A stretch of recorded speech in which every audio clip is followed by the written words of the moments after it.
और आदम अलैहिस्सलाम को जन्नत से निकाला गया किस दुश्मन की वजह से? शैतान की वजह से।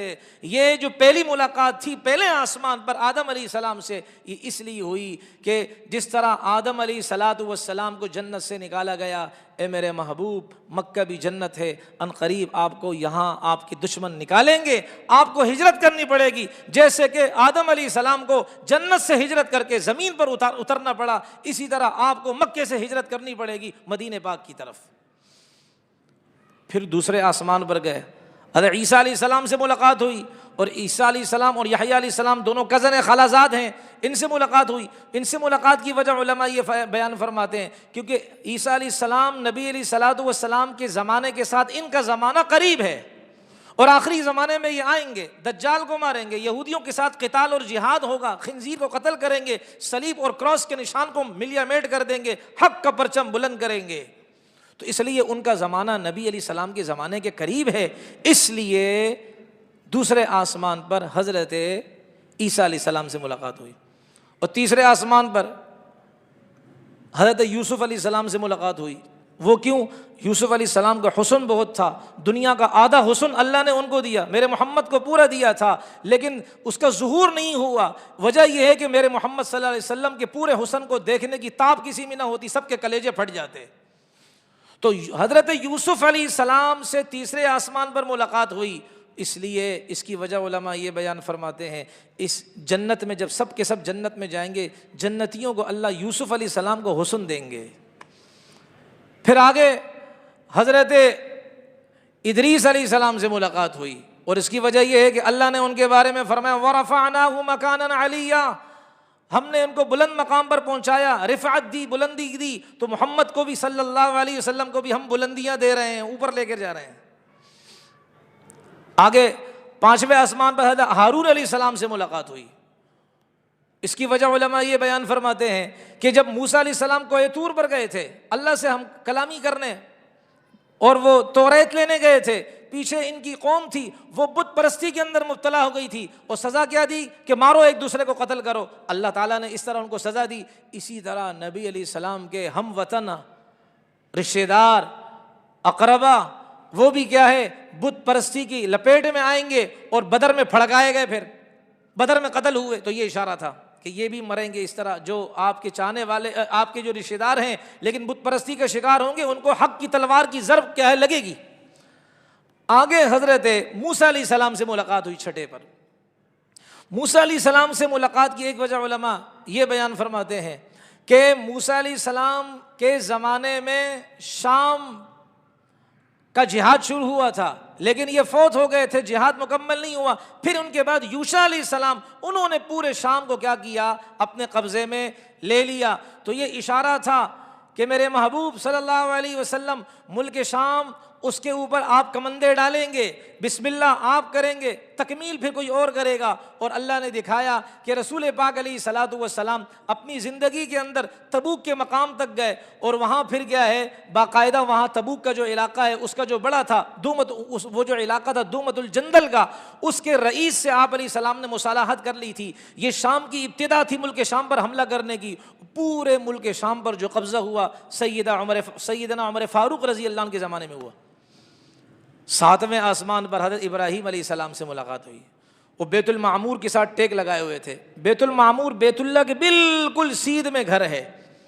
यहाँ इंसान तवाफ़ करते हैं, वहाँ फरिश्ते तवाफ़ करते हैं, और तवाफ़ का हाल ये है कि 70,000 फरिश्ते रोज़ तवाफ़ करते हैं। एक मरतबा जिन फरिश्तों ने तवाफ़ कर लिया, क़यामत तक उनकी बारी नहीं आएगी, इतने फरिश्ते हैं।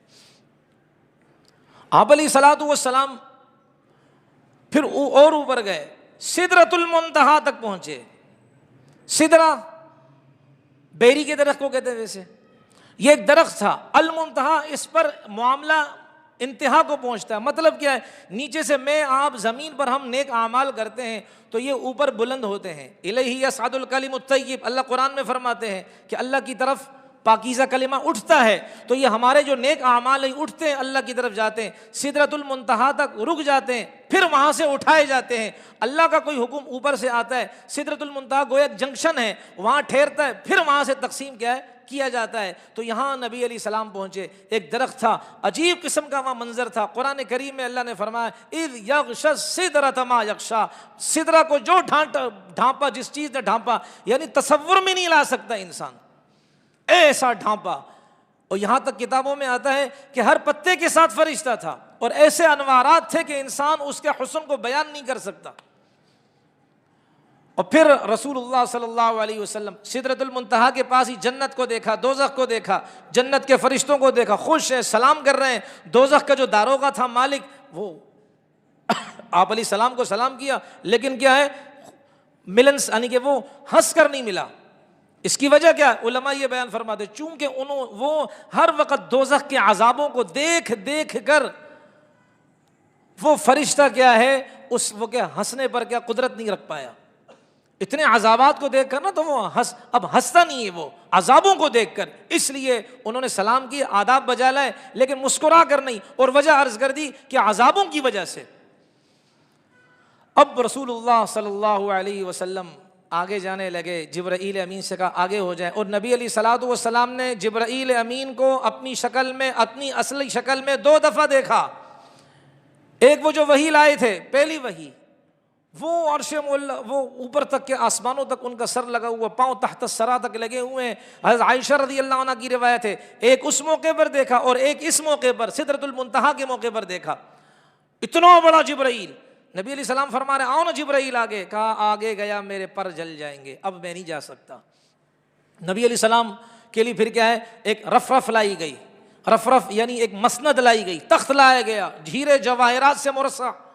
आप अलैहिस्सलातु वस्सलाम ने जन्नतें देखी, मैंने जैसे अर्ज किया, उस पर बैठे। और निसाई शरीफ की रिवायत में आता है एक बादल आया, हकीकत में वो अल्लाह के अनवारात की तजल्ली थी, आप पर पड़ी, आप सजदे में गिरे और फिर जो अल्लाह से बातें की सो की, किसी के इल्म में नहीं है। हाँ, ये रिवायत में आता है आप अलैहिस्सलातु वस्सलाम अल्लाह की बारगाह में जब आए तो अल्लाह की बारगाह में उन्होंने वो अत्तहियात का तराना और नगमा पढ़ा, अत्तहियातु लिल्लाह वस्सलावातु वत्तय्यिबात, के सारे क्या है, ज़बानी इबादतें, सारे की सारे अमली इबादतें, सारे की सारी माली इबादतें मेरे अल्लाह तेरे नाम पर हैं। और फिर क्या है, अल्लाह को ये अल्फाज इतने अच्छे लगे, अल्लाह तबारक व तआला ने फरमाया अस्सलामु अलैका अय्युहन नबी व रहमतुल्लाहि व बरकातहू। 3 दुआएं अल्लाह ने दी मेरे नबी को। ए मेरे नबी, तुम पर मेरी तरफ से सलामती हो, तुम पर मेरी तरफ से रहमत हो, तुम पर मेरी तरफ से बरकतें हो। मैंने कहा कि वो जो मुल्ला अली कारी रहमतुल्लाह अलैह और दीगर हजरात ने फरमाया, नबी अलैहिस्सलाम को 2 ऐसी चीज़ें दी गई, 2 ऐसे चीज़ें दी गई, एक इस दुनिया में, आखिरत में। दुनिया में मेराज, आखिरत में मकाम महमूद, दोनों जगहों में नबी की तवज्जो अपनी उम्मत की तरफ थी। इस मौके पर अल्लाह के सामने वो बैठकर क्या कहा उन्होंने, ए अल्लाह अस्सलामु अलैना व अला इबादिल्लाहिस सालिहीन, सलामती हम सब पर, मेरी उम्मत पर सलामती हो, अल्लाह के नेक लोगों पर मेरी आपकी तरफ से क्या है, सलामती हो, मेरी सारी उम्मत की पर क्या है, आपकी तरफ से क्या हो, सलामती हो। इस मकाम पर नबी अपनी उम्मत को नहीं भूले, ये वो मकाम था, इतना करीबी मकाम, अल्लाह के नबी नहीं भूले। हम शादियां करते हैं, क्या शादी आती, खुदा की कसम अल्लाह को भूल जाते हैं। क्या मेरे नौजवान नबी अलैहिस्सलाम की दाढ़ी की डिज़ाइन ऐसे बनाते हैं, खुदा की कसम दिल नहीं करता देखने को। अरे वो नबी तुम्हें मेराज में याद करे, वो नबी तुम्हें अल्लाह के सामने दोजानू बैठ कर याद करे। तुम इतना भी ना कर सकोगे अल्लाह के नबी की लाज रख कर के फैसला कर लो, गर्दन कट तो सकती है, लेकिन इंशाअल्लाह नबी की सुन्नत को आइंदा नालियों की नजर नहीं करेंगे, आइंदा किसी सफेद चमड़ी वाली औरत की खातिर हम अपने नबी की सुन्नत को कुर्बान नहीं करेंगे। ऐसी करोड़ों औरतें जूतों की नोक पर उड़ाएंगे मोहम्मद अलैहिस्सलातु वस्सलाम की सुन्नत की खातिर। कोई तो जज्बा पैदा हो भाई, अल्लाह देगा, अल्लाह के यहाँ रिश्तों की कोई कमी नहीं है, अल्लाह ऐसा पाकीज़ा रिश्ता देगा, इंसान हश हश कर उठेगा। इसलिए कि जिसने मोहम्मद की सुन्नत की लाज रखी, ये अल्लाह की गैरत के खिलाफ है कि अल्लाह इसको ऐसा रिश्ता दे जो उसके सर का दर्द बने। तो रसूल पाक अलैहि सलाम ने इस मौके पर मुझे आपको याद की, अस्सलामु अलैना व अला इबादिल्लाहिस सालिहीन। अब वो अल्लाह ने नबी अलैहिस्सलातु वस्सलाम को 50 नमाजें दी। ये 50 नमाजें ले जाएं, थक तो नहीं गए भाई, बर्दाश्त कर लो, मेराज है ना, अभी इतनी देर में तो मेराज नहीं होता ना, सब्र करो थोड़ा सा। अब ये जो रसूलुल्लाह को 50 नमाजें दी है ना, मैंने कहा था ना वो शुरू में बैतुल्लाह के पास दिल मुबारक को जमजम शरीफ से धोया था।